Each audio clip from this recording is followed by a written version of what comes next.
بسم الله الرحمن الرحيم اعوذ باللہ من الشیطان الرجیم بسم اللہ الرحمن الرحیم۔ ہماری بحث مرفوعات کے بارے میں چل رہی ہے۔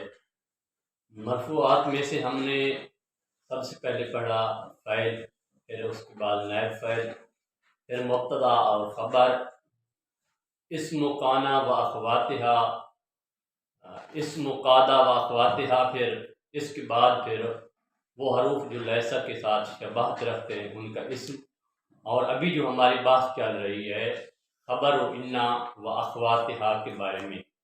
اس کا کچھ حصہ ہم نے کل پڑھ لیا تھا، اور آج جو ہم نے پڑھنا ہے وہ سوال نمبر 87 میں ہے متا یجوز دخول لام الابتدا علی خبر انا کی خبر پر لام ابتدا کو داخل کرنا کب جائز ہے۔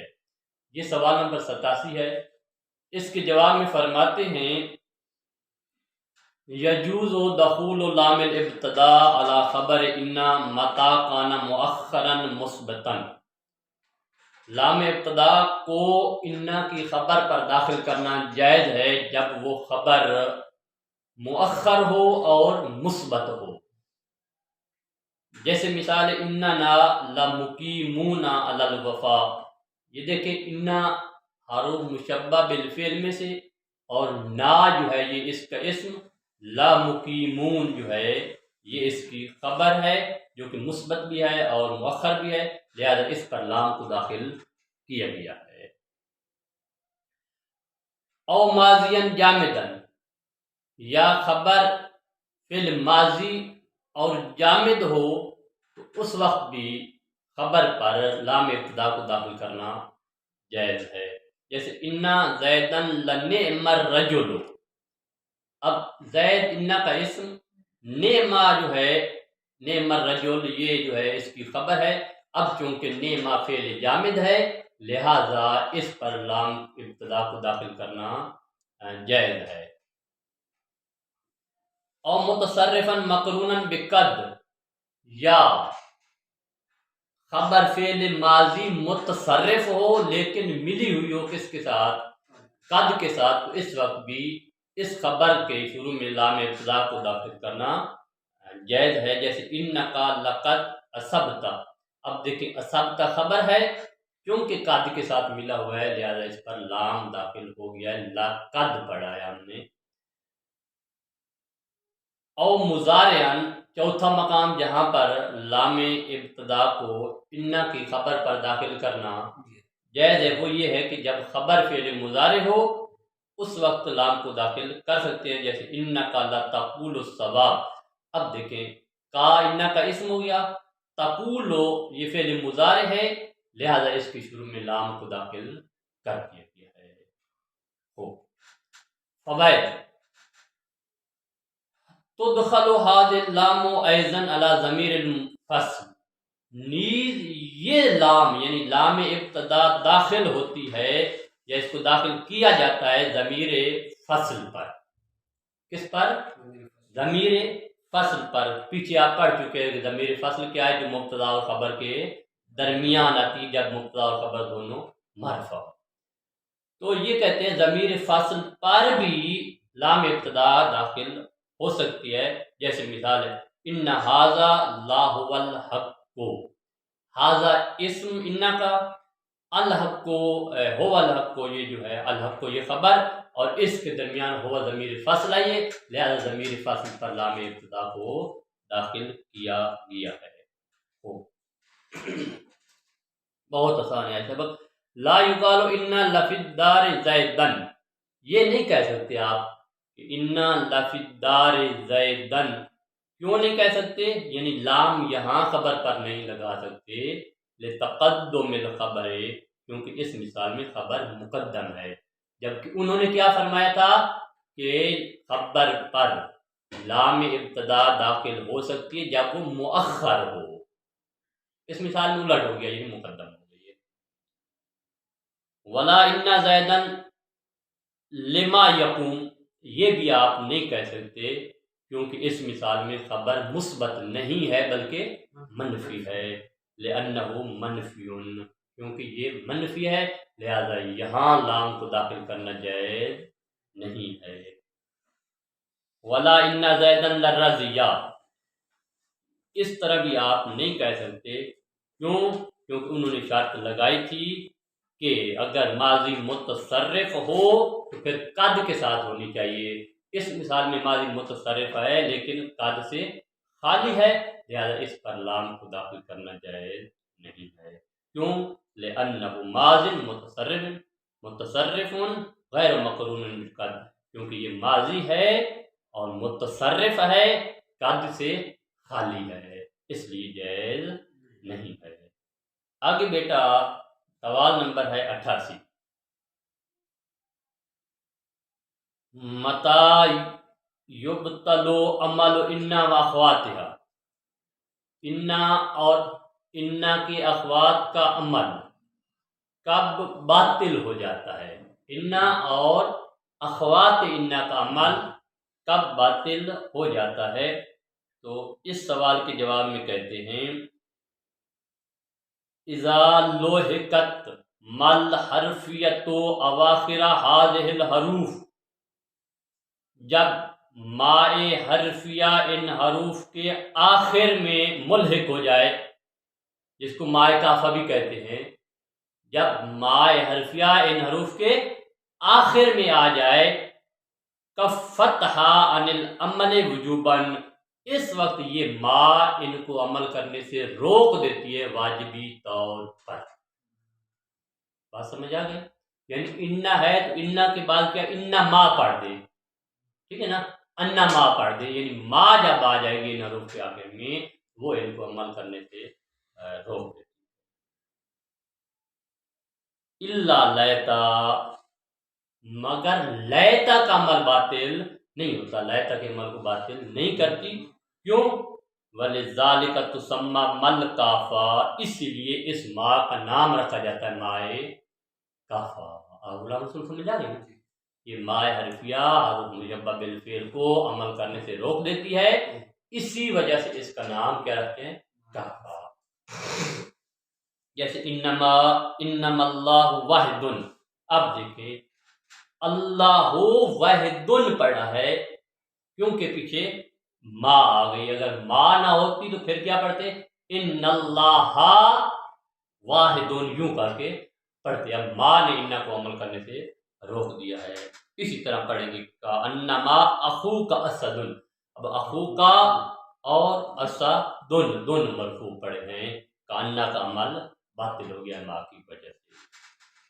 اب کہتے ہیں بیٹا جب عمل تو ہو جائے گا باطل، پھر ان حروف کے ما بعد کو کیا اعراب دیں گے؟ تو یہ کہتے ہیں ان حروف کا ما بعد مرفوع ہوگا مبتدا اور خبر ہونے کی بنا پر۔ فَيَكُونُ مَا بَعْدَهَا مَرْفُوعًا، پس حروف مشبہ بالفعل کا ما بعد مرفوع ہوگا علی الابتدائیت، ابتدا کی بنا پر، یعنی مبتدا ہونے کی بنا پر، والخبریت اور خبر ہونے کی بنا پر۔ وَحِينَئِذٍ يَزُولُ اختصاص، دیکھیں بیٹا حروف مشبہ بالفعل کی خصوصیت یہ ہے کہ یہ جملہ اسمیہ پر داخل ہوتے ہیں۔ کس پر داخل ہوتے ہیں؟ اب یہ کہتے ہیں کہ جب ان پر ما داخل ہو جائے گی، یعنی ان کے آخر میں ما ملحق ہو جائے گی، اس وقت ان کی یہ خصوصیت ختم ہو جائے گی، بلکہ اس وقت یہ فعل پر بھی داخل ہو سکیں گے۔ یہ کہتے ہیں حینئذ، اس وقت، کس وقت؟ جب ان کے آخر میں ما ایک کافہ آ جائے، یزول اختصاصها بالاسماء، ان حروف کا اسماء کے ساتھ خاص ہونا ختم ہو جائے گا۔ فَتَدْخُلُ أَيْضًا عَلَى الْأَفْعَالِ، بلکہ اس وقت یہ افعال پر بھی داخل ہوں گے، یعنی جملہ فعلیہ پر بھی داخل ہوں گے۔ جیسے مثال انہوں نے دیے کَأَنَّمَا يُسَاقُونَ إِلَى الْمَوْتِ، اب اس مثال میں آپ دیکھ لیں یساقون پر یہ داخل ہو گئے جملہ فعلیہ پر. اس طرح لکنما اسعی لمجد مؤصل، اس آ جو ہے یہ اس پر جملہ فعلیہ اس پر داخل ہو گیا ہے.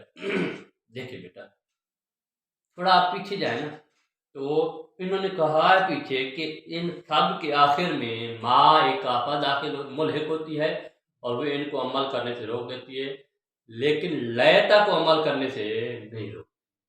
یہ آپ کہتے ہیں کہ لیتا کے بارے میں کیا ہے؟ جب ما کافہ داخل ہو جائے فوائد لیتا یترجع بقاء عملها، بقاء عملها، لیتا کے بارے میں یہ راجع یہ ہے کہ اس کا عمل باقی رہے گا.